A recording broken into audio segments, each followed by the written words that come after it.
Hi students, welcome to my channel learn with Revathi. നമുക്കിന്ന് മണ്ണ് എന്ന് പറയുന്ന ടോപ്പിക്കുമായി ബന്ധപ്പെട്ട് കുറച്ച് ക്വസ്റ്റ്യൻസും അതുപോലെ തന്നെ ആൻസേഴ്സും നോക്കാം.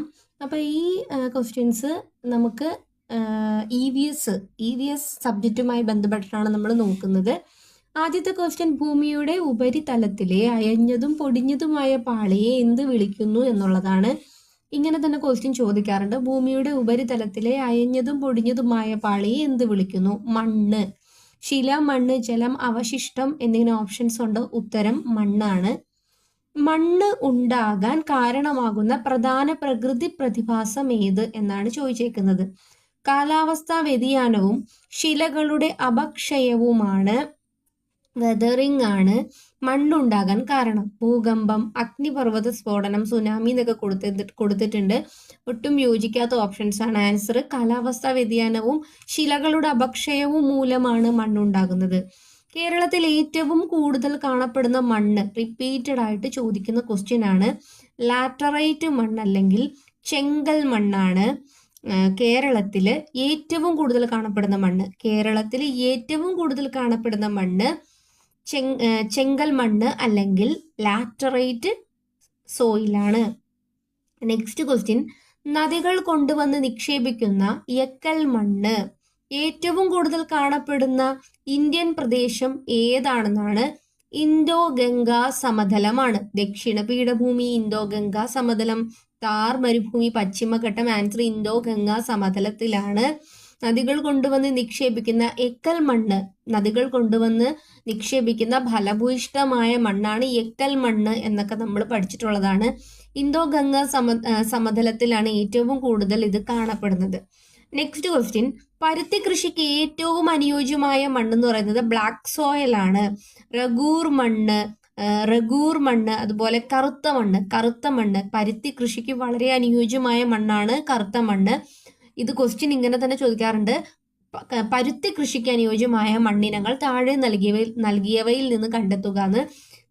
പരുത്തി കൃഷിക്ക് അനുയോജ്യമായത് കറുത്ത മണ്ണാണ്, ബ്ലാക്ക് സോയിൽ ആണ്. നെക്സ്റ്റ് ക്വസ്റ്റ്യൻ, മണ്ണൊലിപ്പിന് പ്രധാനമായും കാരണമാകുന്ന ഘടകമേത് എന്നതാണ്. മണ്ണൊലിപ്പിന് പ്രധാനമായും കാരണമാകുന്നത് അനിയന്ത്രിതമായ മരം മുറിക്കലും അതുപോലെ തന്നെ വനനശീകരണവുമാണ്. ഓക്കെ, നെക്സ്റ്റ് ക്വസ്റ്റ്യൻ, ഇതൊക്കെ നമുക്ക് ബേസിക് ആയിട്ട് അറിയുന്ന നമ്മുടെ നോളജ് വെച്ച് എഴുതാൻ പറ്റുന്നതൊക്കെയാണ്. മണ്ണൊലിപ്പ് തടയാൻ സഹായിക്കുന്ന ഏറ്റവും ഫലപ്രദമായ മാർഗം എന്ന് പറയുന്നത് വൃക്ഷത്തൈകൾ നടുക അല്ലെങ്കിൽ വനവൽക്കരണം നടത്തുക എന്നതൊക്കെയാണ്. നെക്സ്റ്റ് ക്വസ്റ്റ്യൻ, മണ്ണിൽ കാണപ്പെടുന്ന സസ്യ ജന്തുജാലങ്ങളുടെ അഴുകിയ അവശിഷ്ടങ്ങൾ അടങ്ങിയ കറുത്ത ഭാഗം എന്ത് പേരിലാണ് അറിയപ്പെടുന്നത്? ഓക്കെ, മണ്ണിൽ കാണപ്പെടുന്ന സസ്യ ജന്തുജാലങ്ങളുടെ അഴുകിയ അവശിഷ്ടങ്ങൾ അടങ്ങിയ കറുത്ത ഭാഗം ഹ്യൂമസ് എന്ന പേരിലാണ് അറിയപ്പെടുന്നത്.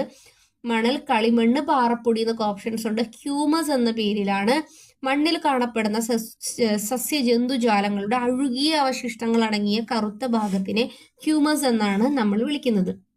നെൽകൃഷിക്ക് ഏറ്റവും അനുയോജ്യമായ മണ്ണിലെ പ്രധാന ഘടകം കളിമണ്ണ്, ക്ലേ ആണ്. ഓക്കെ, നെൽകൃഷിക്ക് ഏറ്റവും അനുയോജ്യമായ മണ്ണിലെ പ്രധാന ഘടകം എന്ന് പറയുന്നത് കളിമണ്ണാണ്.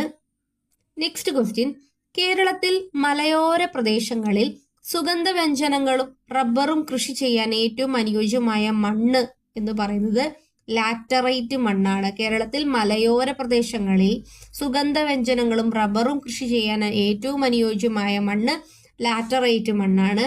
അന്താരാഷ്ട്ര മണ്ണ് ദിനമായി ആചരിക്കുന്നത് എപ്പോഴാണ്? ഡിസംബർ 5-നാണ് അന്താരാഷ്ട്ര മണ്ണ് ദിനമായി ആചരിക്കുന്നത്. വേൾഡ് സോയിൽ ഡേ ഡിസംബർ 5 ആണ്. അപ്പൊ അന്താരാഷ്ട്ര മണ്ണ് ദിനമായി ആചരിക്കുന്നത് ഡിസംബർ 5-ആണ്. മണ്ണിന്റെ അമ്ലത്വവും ക്ഷാരത്വവും പരിഹരിക്കാൻ സാധാരണയായി ഉപയോഗിക്കുന്ന വസ്തു കുമ്മായം. മണ്ണിന്റെ അമ്ലത്വം അതുപോലെ തന്നെ ക്ഷാരത്വം ഇത് രണ്ടും പരിഹരിക്കാൻ സാധാരണയായി ഉപയോഗിക്കുന്ന വസ്തു കുമ്മായമാണ്. താഴെ പറയുന്നവയിൽ മണ്ണിന്റെ ഫലഭൂയിഷ്ഠത നിലനിർത്താൻ സഹായിക്കാത്തത് ഏതാണെന്നാണ് ചോദിച്ചേക്കുന്നത്.